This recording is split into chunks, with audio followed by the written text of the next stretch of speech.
Training Module 4.2 Stress Coefficients.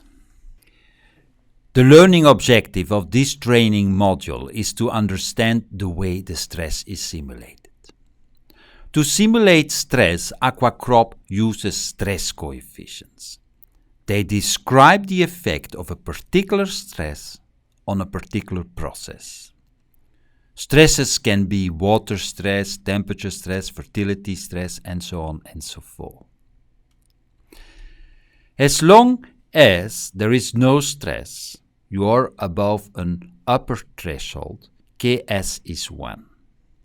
Ks is actually a multiplier, so if you multiply something with 1, the process is not affected. If you drop below the upper threshold, then Ks becomes smaller than 1 and will finally become 0 at the lower threshold. At that moment, the stress is complete. If you multiply now a particular parameter with 0, then the process is completely stopped. Between the upper and the lower threshold, Ks gradually decreases from 1 to 0. Let me explain that by means of saltwater stress. So we have a reservoir in which there is a certain amount of water. If the water content is above the threshold, there is no stress and Ks is 1. If the water content drops below the threshold, then stress starts to develop and Ks becomes smaller than 1. Ks becomes 0 when the lower threshold is reached. If the water content still drops below the lower threshold, Ks remains 0 and we have full stress. These Ks curves, you will find them in AquaCrop. They are plotted in this way, showing you how the Ks varies in function of the saltwater content. The thresholds are expressed as a fraction of tau. For example, this is the water stress coefficient used for leaf expansion.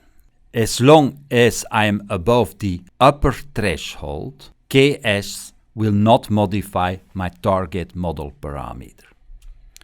The target model parameter in this case is the Canopy growth coefficient. When I drop below the upper threshold, Ks becomes smaller than 1 and my Canopy growth coefficient becomes adjusted and smaller than the specified Canopy growth coefficient in the crop file. Let me show you the corresponding water stress in AquaCrop. Therefore, I click here on the icon of crop to display the crop parameters. I'm going to switch to full set since responses to stresses are conservative crop parameters. In the tab sheet of water, I can see the crop response to water stresses. Different processes are affected. In this tab sheet, it is the effect on canopy expansion. The black line describes the shape of the Ks curve. The upper threshold is when 15% of tau is depleted, and canopy expansion stops when 50% of tau is depleted. The shaded area refers to the adjustment by ET0. The light part indicates what happens if ET0 is high. Then we can see that stress kicks in much more earlier and is more severe. While the dark part is for small values of ET0, cool climatic conditions.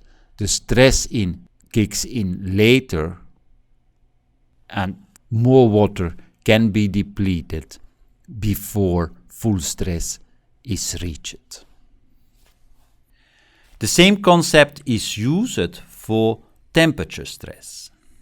As long as the temperature is above the upper threshold, Ks is 1 and there is no stress.